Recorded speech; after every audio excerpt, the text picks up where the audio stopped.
안녕하십니까, 하경문입니다. 성공투자 오후 증시 오늘은 긴급 진단으로 준비를 했습니다. FOMC 회의가 시작이 됐습니다. 우리 시간으로 내일 새벽 3시면 그 결과가 발표가 될 텐데 FOMC 회의를 앞두고 많이 보는 것이 CME 페드워치라는 툴이 되겠습니다. 과연 연준이 기준금리를 어느 정도나 인상할 것인지 퍼센티지로 보여주는데요. 미국 시간으로 어제였죠. 그러니까 미국 시간으로 13일만 하더라도 50bp 인상 가능성이 65%가 나왔었습니다. 하지만 미국 시간으로 14일 이 시각 현재는 50bp 인상 가능성은 0%가 됐고요. 75bp 자이언트 스텝 인상 가능성이 96.9%가 나왔습니다. 그리고 그 전에는 등장하지 않았던 100bp 인상 가능성도 지금 3.1%가 나와 있는데요. 과연 문제는 자이언트 스텝으로 기준금리를 인상을 한다면 시장은 어떻게 반응할 것인지 이 여부가 되겠죠. 여기에 대해서 심도 깊은 도움 말씀 오늘 다각도로 들어보겠습니다. 먼저 신동호 앵커 불러보도록 하죠. 네, 올해 네 번째로 열리는 FOMC 회의 현재 진행 중이고 있는데 이런 가운데 국내 증시에도 긴장감이 감돌고 있습니다. 어떤 핵심적인 내용이 있는지 이담규 캐스터가 전해드리도록 하겠습니다.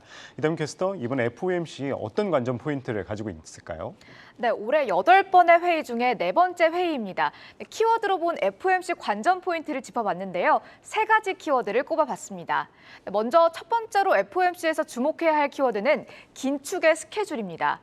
기존의 스케줄에 비해서 연준의 긴축 속도가 빨라질 것으로 전망되고 있죠. 기존의 예상은 6월 FOMC 회의에서 연준이 50bp, 즉 빅스텝을 단행할 것이란 예상이 우세했는데요. 13일 기준으로 시카고 상품거래소의 페드워치는 6월 FOMC의 75bp 기준금리 가능성을 93%로 발표했습니다. 자이언트 스텝에 대한 가능성을 배제할 수 없는 상황이기 때문에 연준의 긴축 스케줄에 주목해야 합니다. 두 번째 키워드도 보겠습니다. 두 번째는 점도표의 변화입니다. 점도표는 FOMC 위원들이 향후 금리 전망을 점으로 찍은 표인데요. 점 하나가 해당 위원이 제시한 기준금리를 나타냅니다. 점도표를 통해서 올해 말 금리 수준을 전망할 수 있는 건데요. 네. FOMC 위원들은 3월 FOMC 이후 발표된 점도표에서 올해 말 금리 수준을 1.9%로 전망했습니다. 네. 하지만 이번 회의에서는 점도표에서 기존 전망을 대폭 끌어올릴 것으로 전망되고 있습니다. 기존의 전망 1.9%와 달리 올해 말 기준금리가 3%에 육박할 것이다라는 가능성도 나왔는데요. 네. 그래서 이번 6월 FOMC 회의 후 발표되는 점도표에 이목이 집중되고 있습니다. 마지막 세 번째 키워드 보겠습니다. 세 번째는 연준의 경기 판단입니다. 5월 미국의 소비자 물가 지수가 예상치를 웃돌면서 시장에 큰 충격을 줬습니다.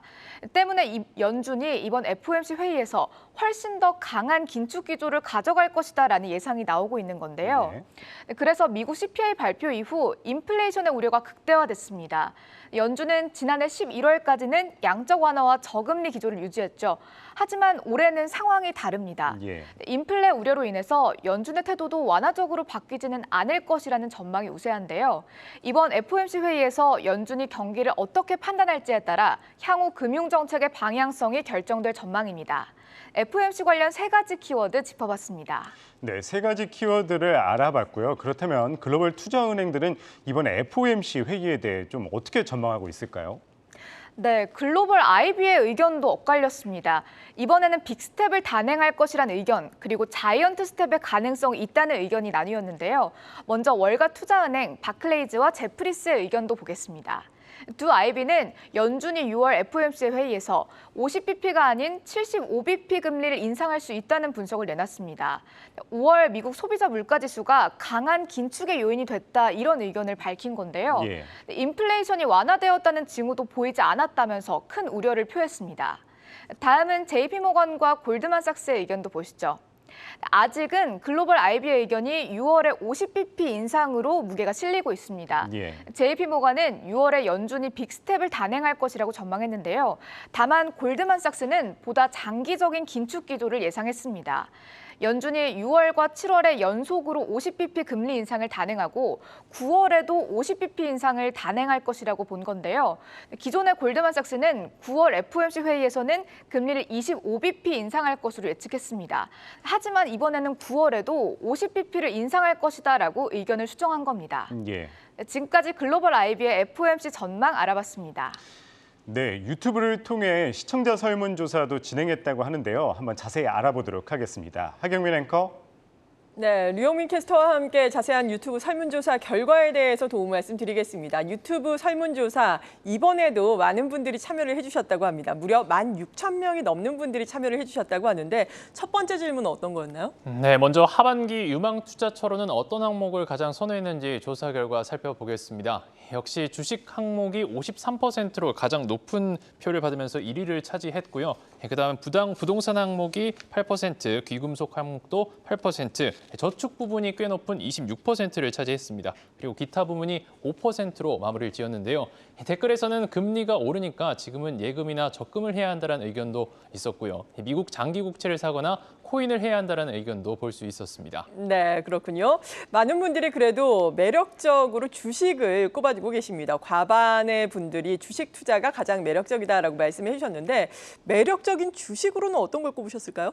시청자분들이 꼽은 매력적인 주식으로는 먼저 반도체 투톱 항목이 37%로 1위를 차지했고요. 네. 또 2차 전지주가 27%, 그리고 또 안타깝지만 없다라는 항목이 16%를 차지하면서 꽤 높은 항목을 차지했습니다. 그리고 신재생에너지가 12%, 에너지 관련주가 8%를 차지했습니다. 또 댓글도 확인을 해봤는데요. 원자재 관련주 혹은 아마존과 같은 해외 주식에 관심을 두는 분들도 계셨고요. 믿고 보는 삼성전자라며 여전히 삼성전자에 대한 믿음을 보이는 의견도 볼 수 있었습니다. 네, 삼성전자가 요즘에 계속해서 52주 최저가를 경신하고 있고 SK하이닉스도 연저점 수준까지 내려온 상황인데 그럼에도 불구하고 우리나라의 대표적인 종목 반도체에 대한 믿음은 흔들리지 않는다라는 것을 시청자 여러분들의 설문조사로 확인을 해볼 수가 있었습니다. 그렇다면 대응 전략으로는 어떤 것들 많이 생각하고 계시던가요? 시청자분들의 시장 대응 전략으로는 아무래도 저가 매수에 나설 것이라는 전략이 가장 높은 무려 40%를 차지했습니다. 네. 그리고 바닥 확인이 우선이다라는 의견이 30%, 투자 자금이 부족하다라는 의견이 21%를 차지했고요. 주식이 매력이 없다라고 생각하시는 분들이 7%를 차지했습니다. 마찬가지로 관련해서 시청자 댓글 의견도 살펴봤는데요. 인버스를 사겠다라는 의견도 볼 수 있었고요. 지금이 싸긴 하지만 손이 안 간다라는 의견도 볼 수 있었습니다. 네, 아무래도 지금 연저점 수준을 지수 자체도 경신을 하고 있기 때문에 손이 안 갈 수도 있죠. 상당히 불안한 시장인데 이 시장을 어떻게 극복해야 할지 계속해서 저희와 함께 머리를 맞대고 또 논의를 해보시기 바랍니다. 자, FOMC 회의가 지금 문제이기는 한데 FOMC 회의에서 이렇게 자이언트 스텝으로 기준금리를 인상을 할 것으로 예상을 하고 있는 이유가 인플레이션 아니겠습니까? 5월 CPI가 상당히 좋지 않았는데 이 인플레이션에 대해서 전문가들의 의견 들어봤다고요? 사실 일주일 전까지만 해도 인플레이션이 정점에 다다랐다라는 의견이 일각에서 좀 나왔긴 했는데 한순간에 무너졌습니다. 네. 그 이유는 지난 5월 미국 소비자 물가 지수가 40여 년 만에 최대치를 기록하면서 8.6%나 급등했다는 것이 이제 큰 영향을 미쳤기 때문인데요. 문제는 이제 어제 발표된 5월 생산자 물가 지수도 이 4월 0.4%에 비해 증가폭이 2배로 커졌습니다. 이 생산자 물가 같은 경우에는 앞으로 상당 부분이 소비자 물가 상승으로 이어지기 때문에 인플레이션이 당분간 지속될 것이라는 우려가 거세지고 있는 것입니다.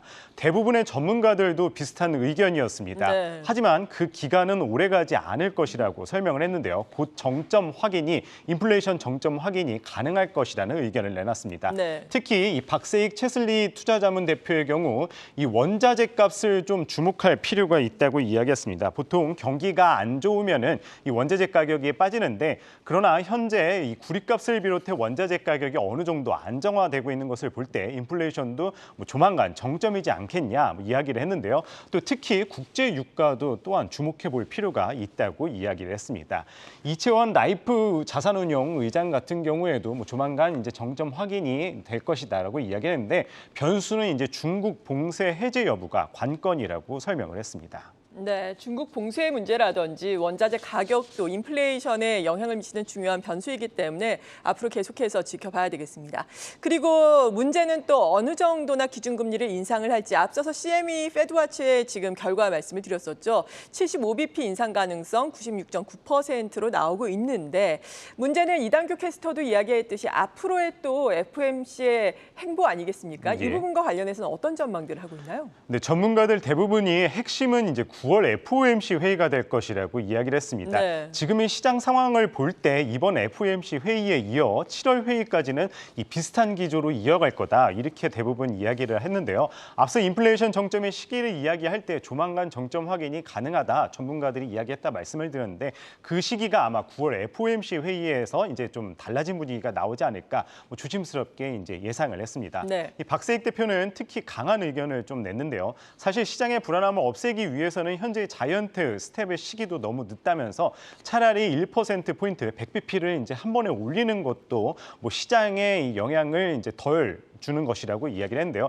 실제로 이 JP모건의 한 이코노미스트 같은 경우에도 1%포인트 인상설을 이야기를 했는데요.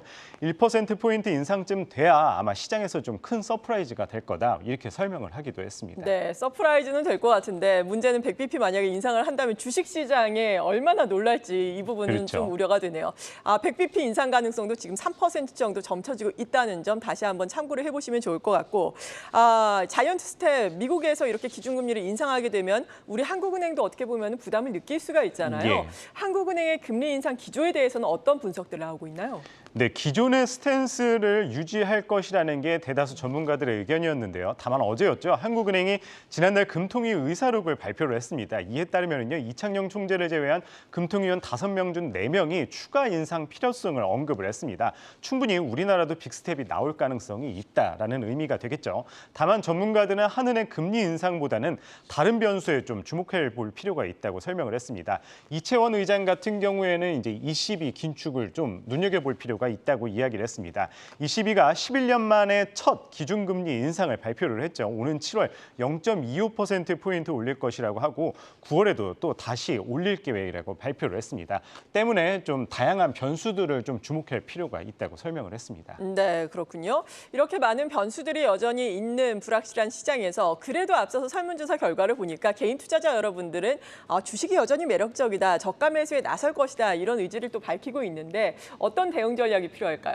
네, 개인 투자자들이 그런 생각을 가지고 있다고 했는데 전문가들도 그 분위기에 맞춰서 좀 설명을 한 것 같습니다. 네. 전문가들도 지금 시장이 물론 어렵고 변동성이 큰 장세인 것은 확실하겠지만 장기적으로 볼 때 지금의 자리가 충분히 저점 매수할 기회라고 이야기를 했는데요. 물론 단기적으로 한 번 더 시장이 흔들릴 수는 있다고 지적을 했습니다. 그래도 지금의 상황이 충분히 매력적이라고 이야기했는데요.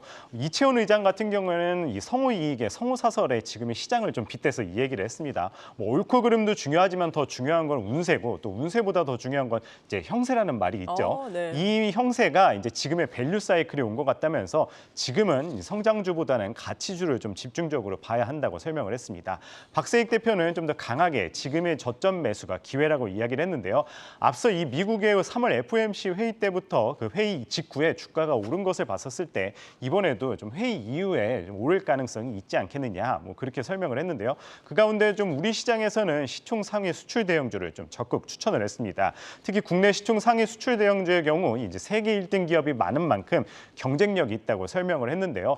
지금의 이제 환율과 지금 낙폭 과대한 걸 감안을 할 때 충분히 매력적이라고 이야기를 했고 삼성전자와 SK하이닉스, LG에너지솔루션, 삼성바이오 등을 꼽았습니다. 네, 이렇게 신동호 앵커의 앵커 브리핑으로 시장에서 어떻게 보면 구루로 평가받고 있는 분들의 의견을 들어봤습니다. 계속해서 이베스트 투자증권의 윤지호 리서치 본부장 모시고 보다 심도 깊은 의견 들어봅니다.